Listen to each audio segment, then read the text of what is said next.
Welcome back into Hittin Hard with Jon Chuckery here on Locked On Sports Atlanta. Head over to youtube.com, put Locked On Sports Atlanta into your search browser. Find us, hit the subscribe button, leave us a comment. Of course, we're also free and available on all of your favorite podcast platforms, including Spotify and Odyssey. Downloads for free there. Leave us a 5-star review, and then follow me on my Twitter page at JMCH316. So I've seen this name linked around to the Atlanta Hawks. And look, we're getting to the point where there are very few names that either make sense or you can really link to the Atlanta Hawks. This guy is a free agent. So it's not DeAndre Ayton, not Ben Simmons, not trading for one of those guys that I'm way less than enamored with. But one name that I've seen that some people think that maybe the Hawks should look at is, ready, dun, dun, dun, dun, Carmelo Anthony. Now, Anthony, of course, is 37 years old. Actually, he just turned 38 about a little over a month ago, turned 38 years old. Last year with the Lakers, 13.3 points per game, averaged 4 rebounds, and averaged just 1 assist. Played 26 minutes per game. You know, he actually played in 69 games, which, to be honest with you, is a lot better than a lot of our guys played. You know, the fact that he played in 69 games, but 26 minutes, you know, a guy coming off the bench, shot almost 6 threes per game, was shooting 37.5% from 3. So he's got a pretty good percentage. Took about 11 shots a game. So just over half of his shots were from 3, and 13 points a game off the bench.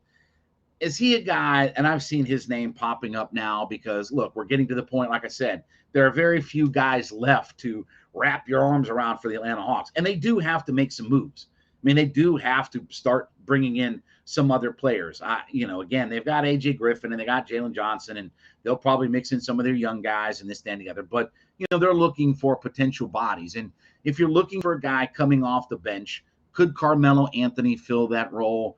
I don't know. I mean, look, it would make some sense because he's bench scoring. He plays a position where you could use some help at, right?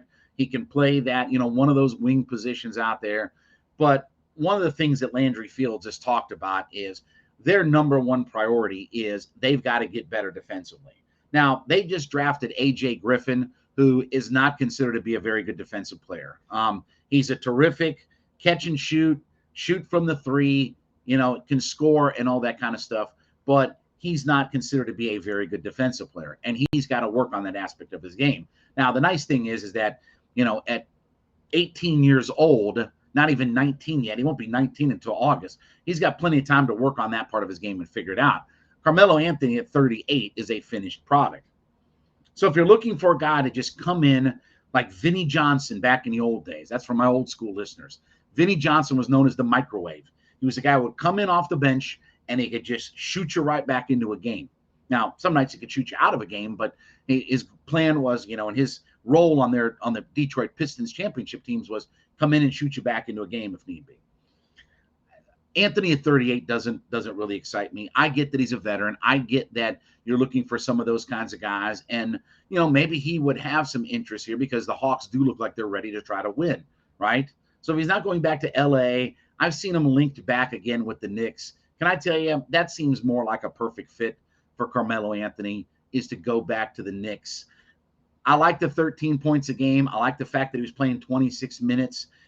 He probably wouldn't have to play that kind of minutes for this team. Let me put it to you this way. It's probably not a good thing if he has to play 26 minutes a night. So it doesn't excite me as much. Now, let me, before we get going here, talk to you, about my friends over at Coffee AM. You know how passionate I am about these folks. They're the best small batch coffee roaster in America. Located up in Canton, Georgia, so they're a local company. These folks are great. They sent us a little care goodie package, and I'm telling you, that thing has, it's like, you know, like you get those Febreze and stuff like that. I love the smell of coffee. I'm a coffee junkie. I'm a coffeeaholic. I drink it every morning. I drink multiple cups every morning. I love my coffee. And when they sent me this package and all the different roasts, I was in pig slop heaven, right? So you go to coffeeam.com and you browse around. They got all kinds of coffee blends. They've got blends of tea. They've got K-cups. They've got everything that you could want there. And they have a huge selection. and you're going to love what they have available to you. Now, here's what we've got going on. So for our Locked On Sports Atlanta listeners here, if you go to coffeeam.com/locked on, LOCKEDON, go take a look at their full menu of their coffees, teas. They got gift sets, all kinds of stuff. Use the coupon code locked on at checkout. LOCKEDON, locked on. Use that coupon code at checkout, and you're going to get 15% off that first order. Coffees, teas, gift sets, whatever it is, 15% off if you use the coupon code locked on when you get to checkout. They've got a huge selection. Check out all the different things that they've got. You love organic stuff. You love fair trade. You love all these different blends, espresso and flavored coffees. They have that, teas, gift sets, and more. Go see my friends at coffeeam.com and use locked on to get 15% off of your first order.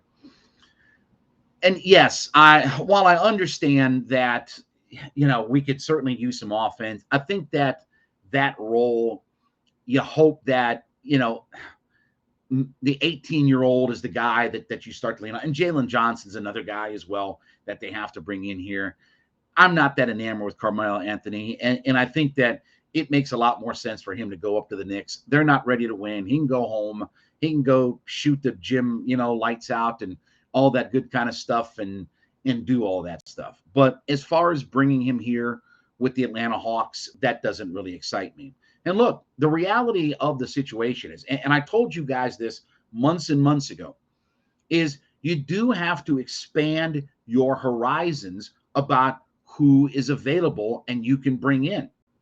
Because remember when all of those guys that everybody was tweeting me and they were sending me messages and stuff like that, oh, Zach LaVine and Bradley Beal and Bob.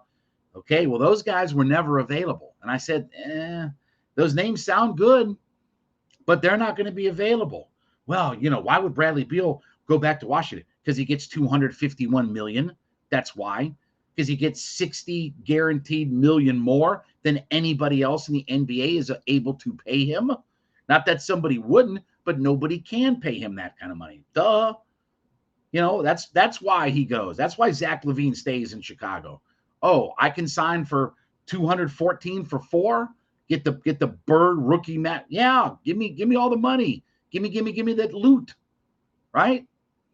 So when I see these names out here, I get it. I understand. And I like what the Hawks have done. I like Aaron Holiday. Okay. You weren't going to pay DeLon Wright 2 for 16. God bless him, but you weren't going to pay him that kind of money. Okay. Here comes one of the Holiday brothers. Aaron Holiday's a defensive-minded guard. He can be your backup point guard, right? Cooper will kind of probably play mostly at College Park for the Skyhawks and maybe a little bit of time up here, but you have a veteran that you think can help you out. He was in Phoenix last year. He comes from a good organization. He did a lot of good things in Phoenix. Cool. Bring him on and have him help you out. So I get some of those names and things like that. But I think we're reaching that point with the Atlanta Hawks where there aren't a lot of great or viable options, and they still need to add some guys. Now, maybe they trade because, look, the 2 contracts that they brought back in the Herter trade are expiring contracts. I don't think it's coincidence that Justin Holiday and Mo Harkless are on their final year of their deal and have about $11 million or so of space that would be available, and you can move those contracts. So if you need to add that piece into a trade. But I think at this point, I don't think we're going to see the mega trade from the Hawks. I think John Collins is most likely going to stay here, but you're going to have to get creative about how you're going to fill this roster out. All right, we thank you so much for making Hittin' Hard with Jon Chuckery your first listen every day. Make my friends over at ATL Day Ones your second listen. That is my friends Jarvis Davis and Tanitra Batiste talking about all things in the heart of the city of Atlanta. They got you covered on all Atlanta sports. Hawks, Dogs, Braves, Falcons, you pick. They're talking about it. Free and available on our YouTube page, Locked On Sports Atlanta. Subscribe there today. Also, you can download us on all of your favorite podcast platforms, Spotify, Odyssey, wherever you get your favorite podcast. Download us for free and leave us a 5-star review. And then, of course, follow me on my personal Twitter page. That would be at JMCH316. We will wrap up the week tomorrow. This has been Hittin' Hard with Jon Chuckery on Locked On Sports Atlanta.